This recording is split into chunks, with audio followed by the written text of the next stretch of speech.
적용하지 않기 때문에 여왕들이 탄생을 한 거거든요.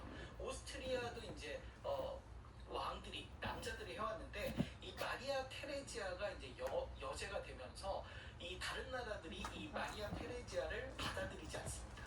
이 왕이 될 수 없다. 내가 왕이다. 왜냐하면 합스부르크 왕국이 여러 군데 이렇게 자식들을 결혼을 시켜놓으니까 남자들이 내가 오스트리아의 황제가 돼야지 왜 여자를 황제를 시키냐 이러면서 서로 자기가 황제가 되겠다고 난리가 나서 결국 이 왕위 전쟁을 나중에 7년 전쟁이라는 걸 하게 되는 원인이 됐는데요.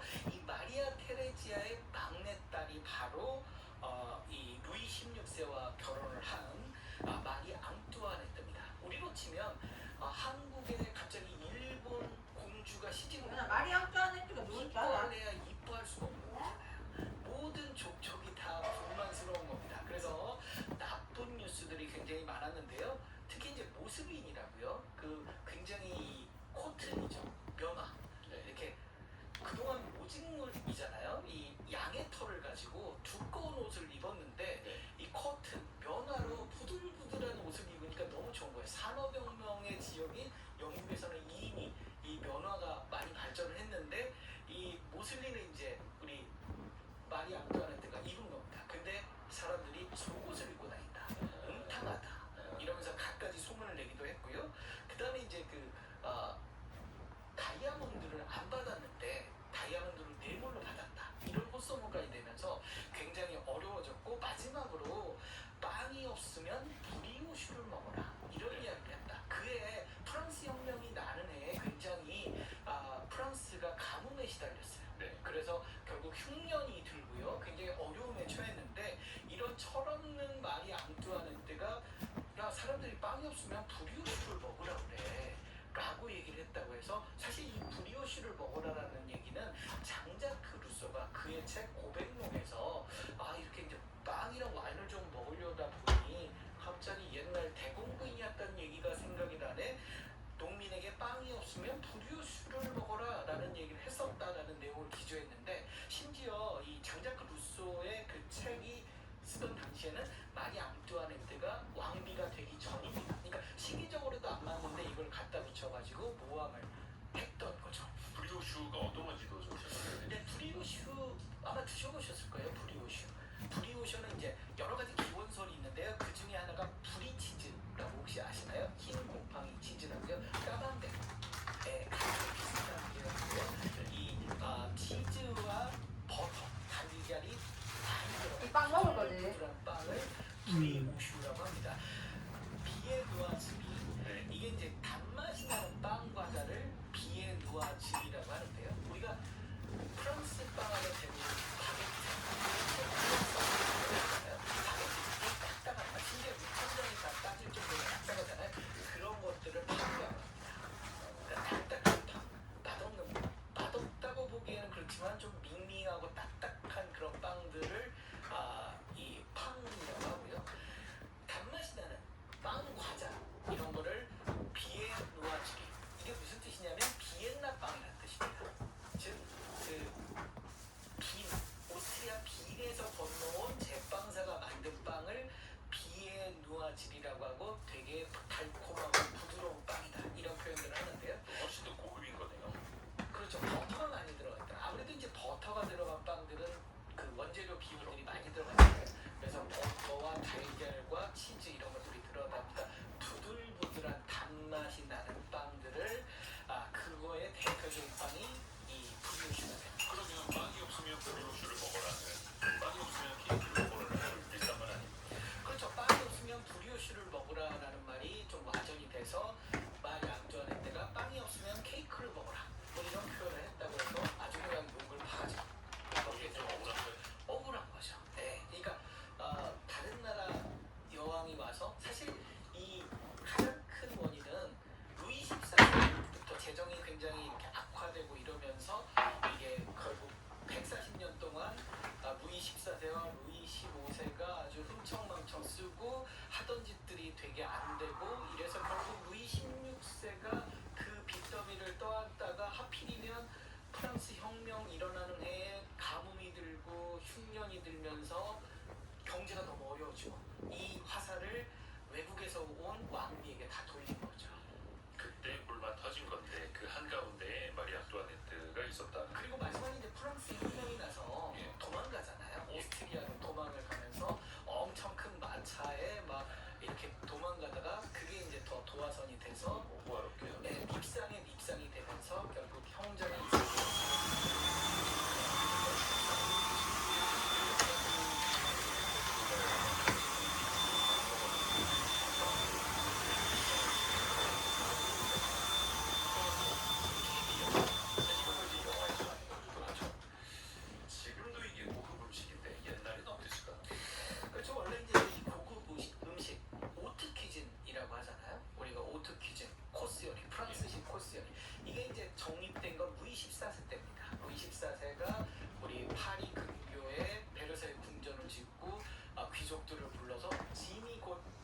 걸어서 스텝을 밟았지 않습니까?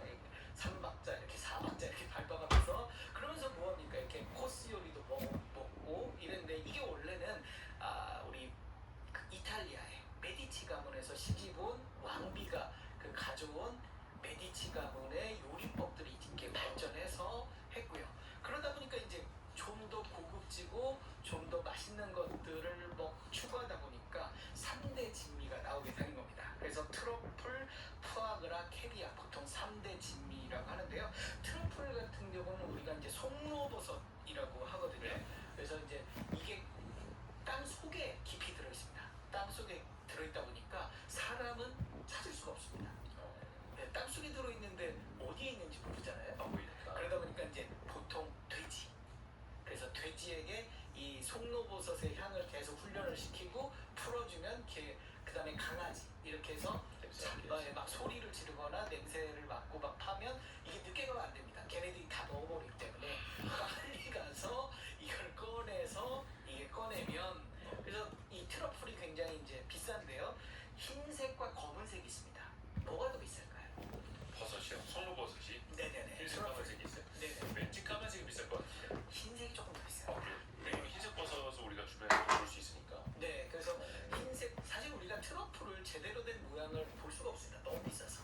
그래서 이제 뭐 트러플 오일 뭐 이런 거는 살짝 우리 이런 겁니다. 우리 소고기 국에 소고기를 한번 적셨다가 샤브샤브로 적셨다가 빼낸. 근데 소고기 국물 되는 것처럼. 네, 소고기를 적셨다 뺀 게 트러플 오일이라고 보시면 될 정도로 굉장히 고급스러운 재료이기 때문에 실질적으로 트러플 오일 안에 그렇게 많이 들어가지 않습니다. 네, 약간 송로버섯 그 자체는 훨씬 더 귀한 거고. 네, 그래서 흰색 트러플이 검은색보다 더 향기가 진하다 이렇게 하고요. 뭐 트러플이 스쳐만 지나가도 향기가 엄청나다. 뭐 이런 이야기까지 있습니다.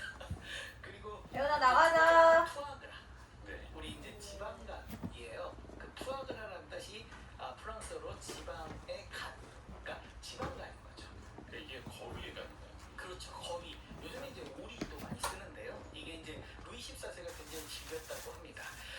가바주를 통해서 맞아. 이 간을 키우는데요. 이 가바주는 이 고대 로마나 그리스 시대부터 이렇게 거슬러 올라가는 전통 방법인데 이 목을 이제 이렇게 벌려가지고 그 안에다가 막 음식을 막 부겨넣어가지고 스트레스를 줘서 소위 말해서 간이 굉장히 이렇게 커지게 하는. 원래 그 지방간이 좋지 않은 건데 그러면 거위의 간도 일부러 더 안 좋아지게 만든다. 그러니까 거위간이 작잖아요. 근데 이제 아무래도 그걸 키워야 하기 때문에 스트레스를 일부러 줘서 키우는 네, 그런 전통적인 방법입니다. 그래서 옛날에 물 먹인 소 이런 거 비슷한 거네요. 네네. 그래서 가바주요법을 통해서 간을 키워서 먹는 그런 방법이 이제 푸아그라라고 하고요. 그래서 동물단체나 이런 좀 의식 있는 분들은 이 푸아그라에 대해서 굉장히 안 좋은 그런 표현들을 많이 합니다. 마지막으로 이제 캐비아입니다. 소금 절인 철갑 상어의 알인데요. 네. 철갑 상어는 상어과일까요? 상어 아니겠어요? 상어가 아닙니다. 그래 이름만 네, 상어예요? 이름만 상어고요.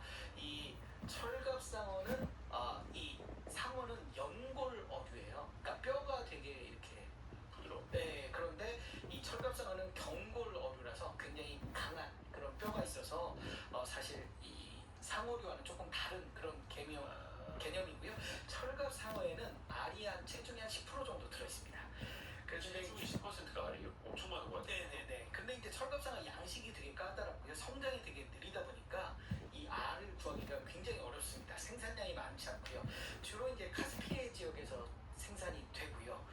그래서 원래 민물에서 태어나서 바다로 갔다가 산란기에 다시 이렇게 돌아오는 그런 습성이 좀 있다고 해요. 그래서 캐비아가 이제 원래 러시아 그 황제들이 즐겨 먹었는데 이제 황실이 좀 무너지고 약간 대중성이 있는 그런 음식이 되어가고 있는 거죠. 트러플, 푸아그라, 캐비아도 들어가고. 셋 중에 뭐가 제일 땡기십니까? 저는 캐비아를 못 먹어봐서 예. 영화에서만 많이 봤습니다. 뭐 캐비아 하나 뭐 사 먹을 수도 있습니다. 최고미술 작가님 이제 1세가 많이 나오면 한번. 예. 제가 그러면 다음에 한번 캐비아 한 숟가락 선물해 드리도록 너무 하겠습니다. 많이 비싼 거 아니에요? 네. 이게 사실 또 고급 식문화도 되게 궁금한데 우리가 지금 어떻게 보면 잘 살게 되면서 그런 것도 누리게 됐고 디저트 문화도 있지 않습니까? 네네, 사실 맞아요. 이 디저트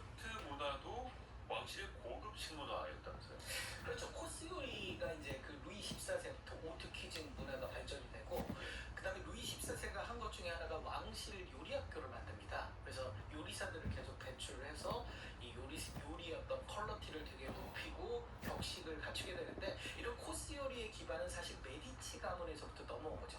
메디치 가문에서 그때 르네상스 아닙니까? 네. 이 이탈리아가 이 십자군 원정에 배를 대면서 돈을 많이 벌게 되고 그 이후에 그 번 돈을 가지고 문화를 발전시키고 그다음에 먹는 문화도 부자가 뭐합니까? 먹는 문화를 발전시킬 수밖에 없잖아요. 그래서 프랑크족의 후손 프랑스 굉장히 좀 후진적인 음식 문화를 가지고 있었습니다. 유목민족이었거든요. 그러다 보니까 길거리에서 그냥 고기를 잘라서 구워 먹는 그것도 구워 먹는 고기를 손으로 먹던 그런 민족이었습니다. 근데 메디치 가문 아주 그 발달된 문화를 가져온 메디치 가문의 이 부인이 시집을 오면서 이 포크를 사용하게 하고요, 냅킨을 쓰고요, 그다음에 코스 요리를 먹는 그런 문화가 발전이 되면서 이 프랑스가 이제 격식 있는 코스를 먹었고 그 중에 하나가 이제 마지막에 디저트를 먹는.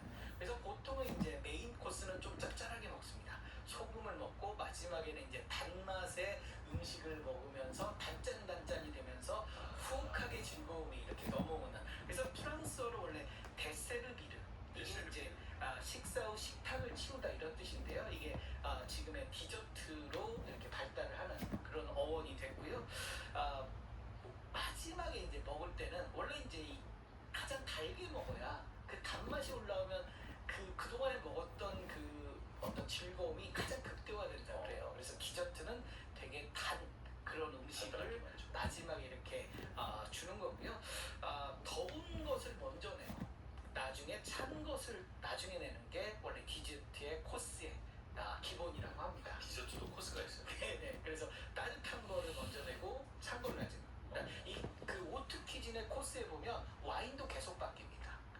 왜냐하면 요리에 맞는 그 음식들에 맞는 와인들을 맞춰야 되기 때문에 코스 나오면서 와인이 계속 바뀌고요. 디저트에 또 맞는 와인이 또 나오고 이렇게 그래서 계속 취하는 거죠.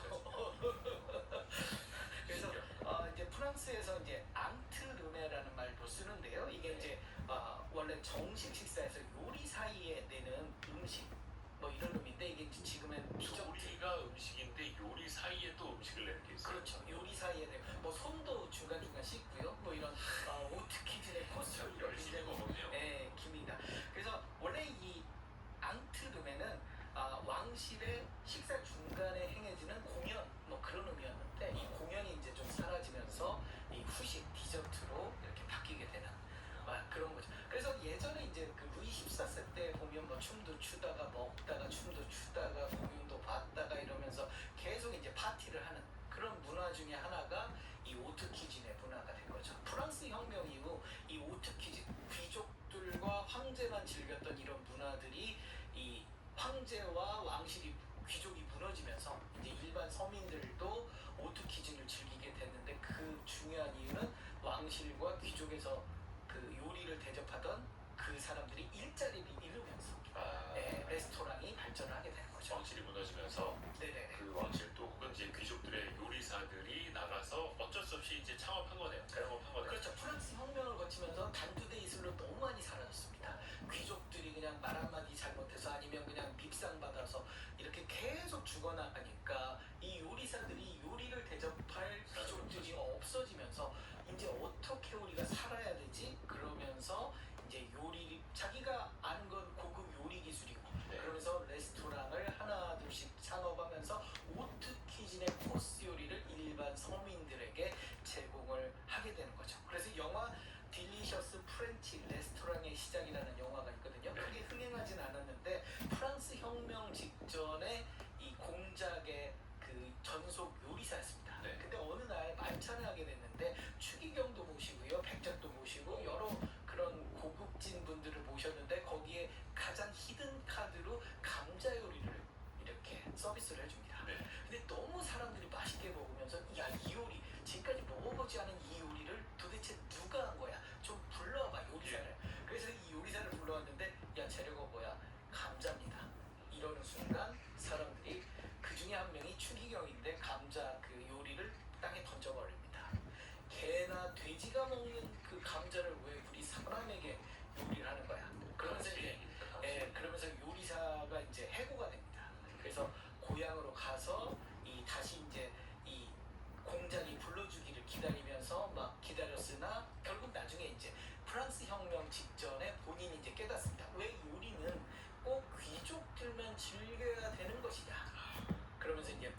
프랑스 딜리셔스 프렌치 레스토랑의 시작이 됐다.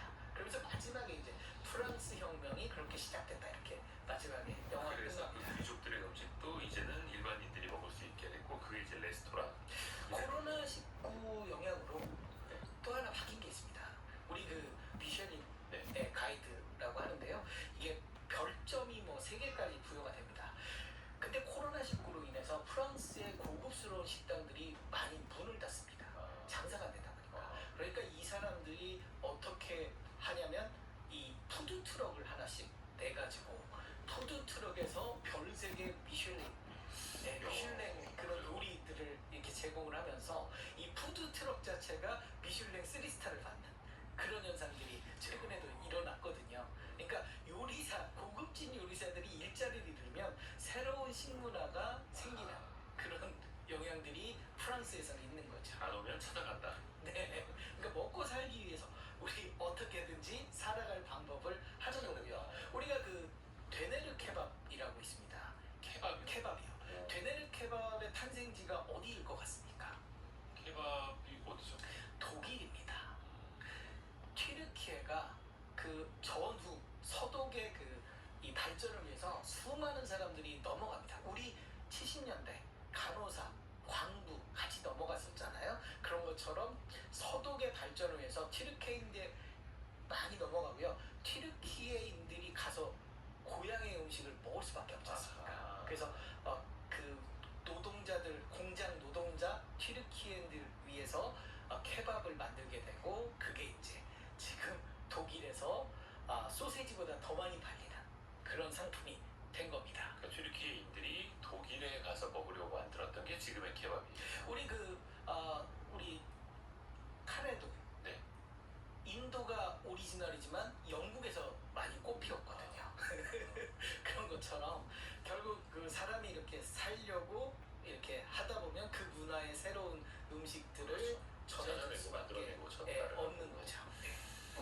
또 아까 우리가 빵 이야기 좀 했습니다만 크루아상이라는 빵이 있지 않습니까? 바삭바삭하고 뭐 반달 초승달처럼 생겼네. 이게 전쟁 승리의 징표로 만들어진 거예요. 근데 크루아상에 대해서 여러 이제 기원설이 있습니다. 왜냐면 뭐 어떤 음식이든 그 탄생을 알 길이 사실 없어요. 몇백 년이 지났고 역사적으로 음식을 제대로 기록하지는 않으니까. 근데 이제 호사가들이 이 지어낸 것 중에 하나가 이 오스만 제국이 이렇게 유럽 쪽으로 넘어가면서 이제 오스트리아 합스부르크 왕국과 전면전을 벌입니다. 그래서 이 합스부르크 오스트리아 빈을 포위를 합니다. 그래서 고사 작전을 하거든요. 그러니까 붕겨서 성문을 열겠다. 근데 이게 굉장히 잘못된 작전이었어요. 뒤에서 이제 그 가톨릭 연합군이 오면서 결국 전세가 뒤집어지게 되는데요. 오스만 제국의 그 땅굴을 팝니다. 이 고사 작전하면서 땅굴을 파는데 합스부르크 빈의 그 제빵사가 이 소리를 듣고 먼저 알려줍니다. 그래서 결국 이 오스만 제국의 이 터널 작전이 실패를 하게 되고 나중에 이제 승리를 하게 되는데 그 승리의 기념으로 그 제빵사가 오스만 지금의 튀르키예 국기 보면 반달이 있잖아요. 오스만 제국의 반달이 있습니다. 네. 그 반달을 씹어 먹자 이러면서 이 만든 게 이 크로아상이다. 뭐 그런 이야기가 있습니다. 또 그 식재료가 국가의 운명을 바꾸는 일도 있었습니다. 또 여기에도 이게 인간의 욕심이 들어가는데 차를 빼놓을 수가 없습니다. 차. 그렇죠. 홍차. 특히 홍차. 네, 홍차가 전 세계 그 차 판매량의 85%입니다. 이제 우리는 녹차를 많이 먹다 보니까 녹차가 최대로 많을 것 같지만 실제로는 녹차는 15% 정도 되고 홍차가 85%. 그래서 대부분의 사람들이 홍차를 많이 먹고요. 홍차나 녹차나 출신 성분은 같습니다. 이걸 얼마나 산화시키느냐에 따라서 산화도에 따라서 차가 한 6종류로 나뉘고요. 이 산화가 많이 될수록 이제 새카맣게 되는 거죠. 그래서 이제 홍차